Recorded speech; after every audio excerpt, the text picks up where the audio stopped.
Assalamualaikum warahmatullahi wabarakatuh. Nama saya Okvi Wijayanti, NIM 15 dari Prodi Perbankan Syariah 5A. Di sini saya akan menjawab pertanyaan guna memenuhi tugas UAS Manajemen Pembiayaan Bank Syariah. Yang pertama yaitu pengertian pengawasan aktif dan pengawasan pasif. Pengawasan aktif adalah pengawasan yang dilakukan secara langsung oleh pegawai, pengurus pembiayaan maupun pejabat yang turun langsung ke nasabah untuk melihat perkembangan usaha yang dilakukan oleh nasabah atau mudharib dengan memberikan bantuan manajemen, memberikan dorongan, dan memantau alur yang telah ditetapkan.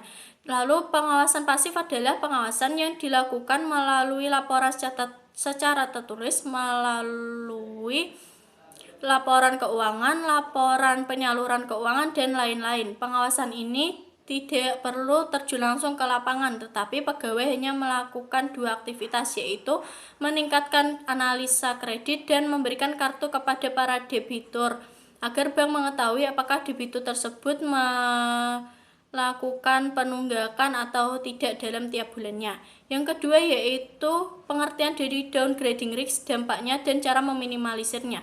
Downgrading risk adalah resiko yang timbul akibat penurunan tingkat kepercayaan para pemangku kewenangan yang berdasarkan pada persepsi negatif terhadap bank tersebut. Dampak dari downgrading risk ini untuk pembiayaan yaitu berdampak pada tingkat keuntungan dan likuiditas bank tersebut akibat dari penurunan tingkat kepercayaan masyarakat terhadap bank tersebut.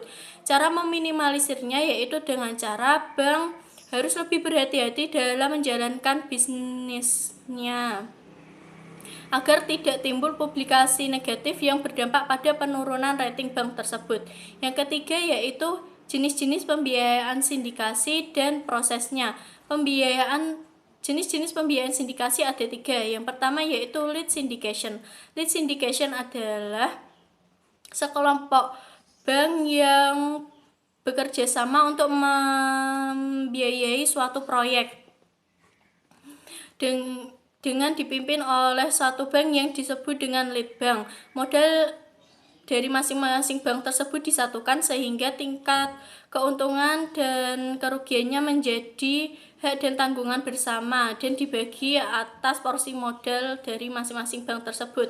Yang kedua yaitu club deal. Club deal adalah sekelompok bank yang bekerja sama untuk membiayai suatu proyek, namun dalam hal ini tidak ada penyatuan bank, tetapi mereka hanya berkoordinasi saja sehingga tidak ada pembagian resiko dan keuntungan di antara bank-bank tersebut.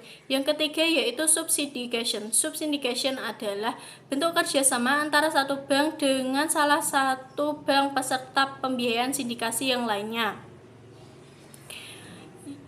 Ya, untuk membiayai suatu proyek yang tidak memiliki hubungan langsung dengan peserta pembiayaan sindikasi lainnya. Lalu kemudian alur proses pembiayaan sindikasi yaitu ada tiga tahap. Yang pertama tahap pre-mandate press. Pada awalnya pembiayaan sindikasi untuk membentuk suatu sindikasi mulanya ada bank yang disebut dengan arranger. Namun bila bank tersebut merasa tidak mampu, maka dibentuklah sekelompok bank yang disebut dengan arrangers. Maka terdapat kelompok bank, jadi harus ditentukan siapa yang menjadi lead bank dan menentukan tugas dari lead bank. Kemudian offer disampaikan oleh arranger berupa offer dokumen, kemudian debitur, dan jika menurut debitur arranger telah memenuhi kebutuhannya, maka debitur akan memberikan persetujuan yang dikenal dengan istilah acceptance, baik tanpa maupun dengan perubahan. Hal ini terjadi jika bank yang menghubungi debitur. Namun jika debitur yang menghubungi bank, maka debitur akan mengeluarkan offer dokumen.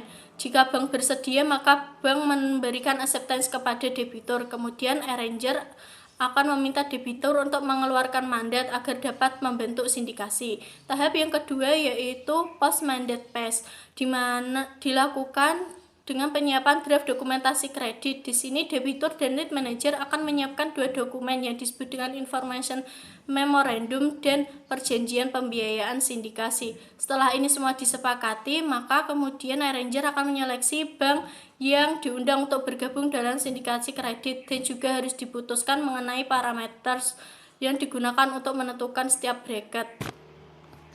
Setelah berkenaan dengan bracket ditentukan, maka Unranger dapat memasukkan yang tercantum dalam informasi memorandum ke dalam undangan yang kemudian dikirim kepada bank yang telah ditentukan sebelumnya.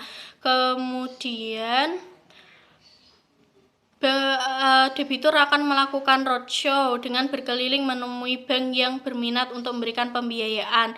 Acara ini dilakukan untuk memberikan informasi mengenai keadaan debitur guna meyakinkan pasar untuk memperoleh minat bank untuk turut serta dalam pembiayaan sindikasi.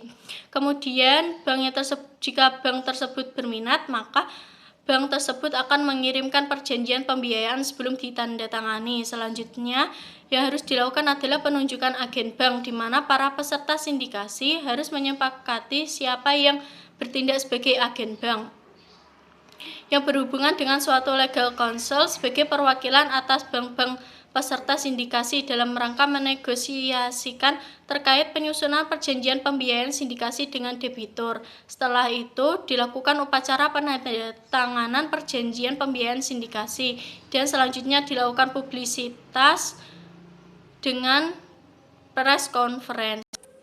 Tahap yang terakhir yaitu post-signing phase. Pada tahap ini dilakukan oleh agen bank, di mana agen bank menerbitkan notice of drawdown kepada para kreditur yang digunakan untuk mengucurkan dana sesuai dengan komitmennya. Yang selanjutnya oleh agen bank, dana tersebut dibukukan. Jika debitur ingin menarik dana tersebut, maka sepanjang syarat yang ditentukan dalam condition precedent clause dipenuhi, maka debitur dapat memperoleh dana tersebut. Soal yang keempat yaitu kewenangan Basarnas dalam menyelesaikan sengketa pembiayaan.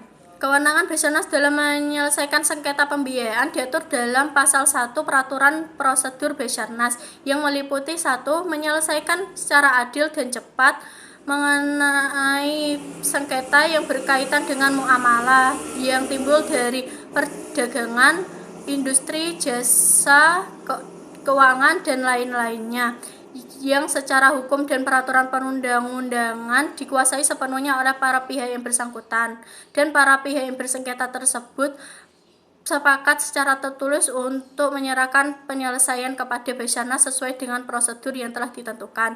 Yang kedua yaitu memberikan pendapat yang mengikat atas permintaan para pihak yang bersengketa tanpa adanya sengketa lain yang berkaitan dengan perjanjian.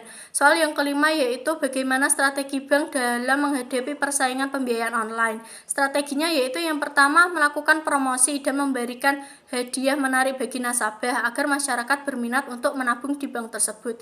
Yang kedua melakukan pengembangan dalam bidang teknologi perbankan agar dapat menjangkau masyarakat secara luas. Yang ketiga meningkatkan pelayanan pada nasabah dengan baik, dan yang terakhir menawarkan suku bunga yang dapat bersaing dengan bank lain, membuka kantor cabang unit, kantor pembantu, dan memperbanyak mesin ATM, serta memberikan berbagai kemudahan kepada para nasabah dengan cara e-banking. Sekian jawaban dari saya. Terima kasih. Wassalamualaikum warahmatullahi wabarakatuh.